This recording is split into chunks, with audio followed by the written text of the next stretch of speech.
to Dan and Man Reviews. We are reviewing Legend of Korra, Book 4, Episode 11, Kulveria's Gambit. And I was like, whoa, X-Men crossover. Yes, Gambit. I love Gambit. I can't believe he's going to be in this. He's not in this. So this is going to be a spoiler review. I'm assuming that you saw the episode.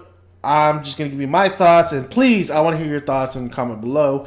Now, basically, this episode was Avatar telling President that we need to go to war, that Kulveria's on her way. She has this big badass weapon, and Julie knows all the info. Basically, that's really what it was. They were prepared for war. Kulveria comes in, and pretty much the president surrenders at the end. That's pretty much the whole gist of the episode. And then the Avatar is trying to find a way to stop Kulveria because she's in hiding, basically. I'll say this: the episode, I don't know why. I don't know if it's just me, but I don't know if you guys saw this too. The animation wasn't up to par as maybe past episodes. It wasn't all too as smooth, as clean as past episodes. It just looked very, I don't want to say cartoonish, but it just, the animation just didn't really work in the very beginning. Well, it worked, but like it just wasn't what I was used to. So I don't know if that was just me though. I just thought the animation wasn't as just great as in other episodes, like Legend of Korra status, you know. Also, we saw some cameos. We see General Iroh that's helping out Republic City. We saw the bum again. We saw the guys who did what's that game called? You know, the game in the very season 1. I forgot what it was called. What else do we see? Well, basically, here's the thing. All right, Kulveria comes in, and they're thinking she's gonna attach that big ass weapon onto a train. So they're preparing for Kulveria, and they think they have a week. Well, they find out they don't have a week. What does Kulveria have? Gypsy Danger. And yeah, she has a Pacific Rim type mecha, and she has that weapon attached on its arm. And I just like thinking that is Pacific Rim. The sound of it when it shoots is even Pacific Rim. They ripped off Pacific Rim, basically. You want to die here? Or you want to die fighting in a Jaeger? That's basically what I thought when I was watching Kulveria come in with that big-ass weapon, that big-ass mecha. We see... You know, here's the thing, though. Didn't Emma and Tenzin have another kid? Where's that other kid? The fourth child? I'm pretty sure they had another child. Or was that Milo? No, no. That wasn't Milo. Was that Milo? I can't remember. Was that Milo? That was Milo, wasn't it? I don't know. That was Milo, right? That was Milo. I don't know. I was just tripping out a little bit. I was like, I don't know why. I was like, didn't they have another kid? But I think that was Milo. I don't know why I can't remember the past seasons, honestly. But overall, yeah, this episode was just okay. It wasn't too... Well, it was kind of disappointing because you see Republic City gearing up and you see Iroh's ships.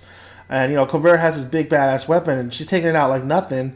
The war wasn't really that of a war. It was just more Kulveria comes in, shows her off her weapon and says, hand over Republic City. And that's what the president does. He hands over the city, basically.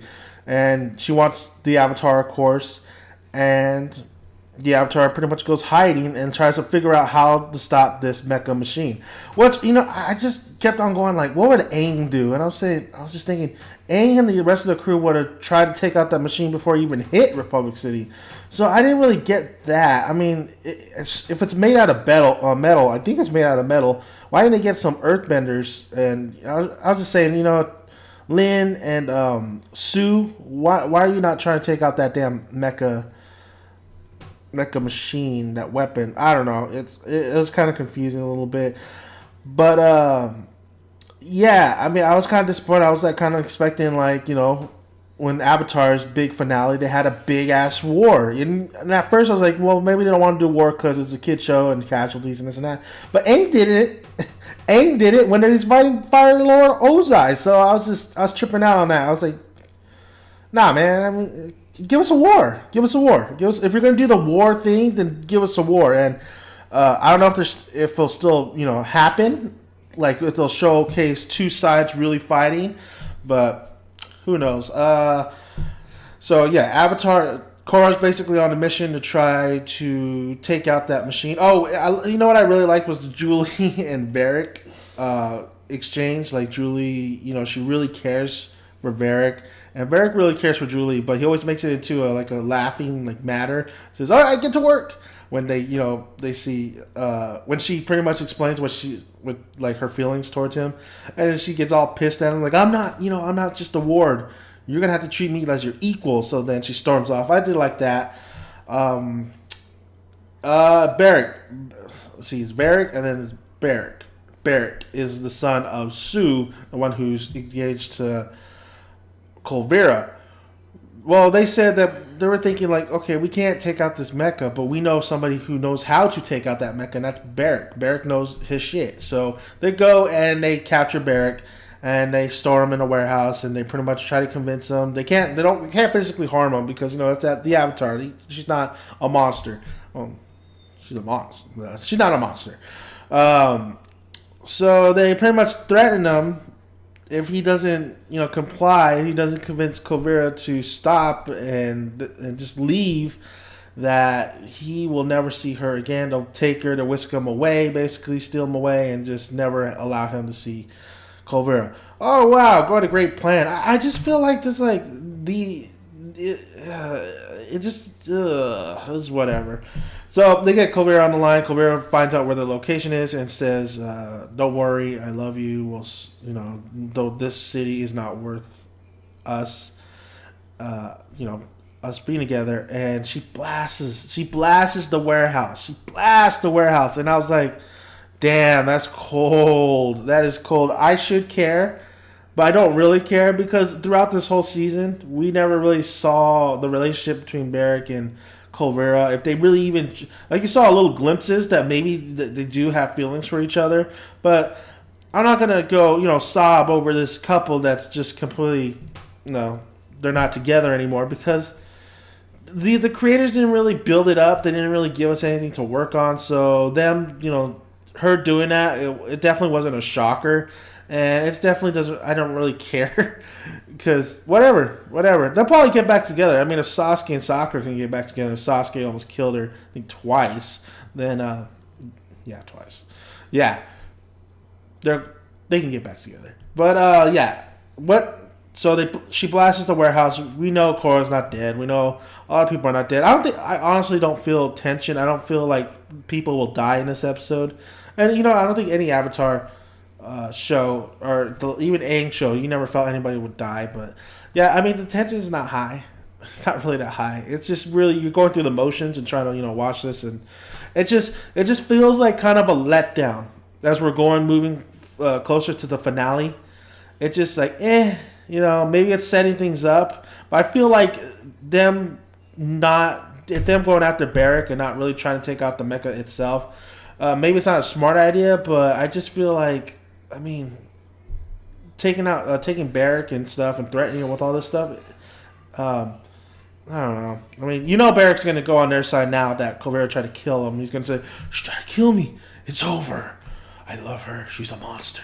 She was never like this. Yeah, and then he's going to be like, I'll help you take out that weapon. It's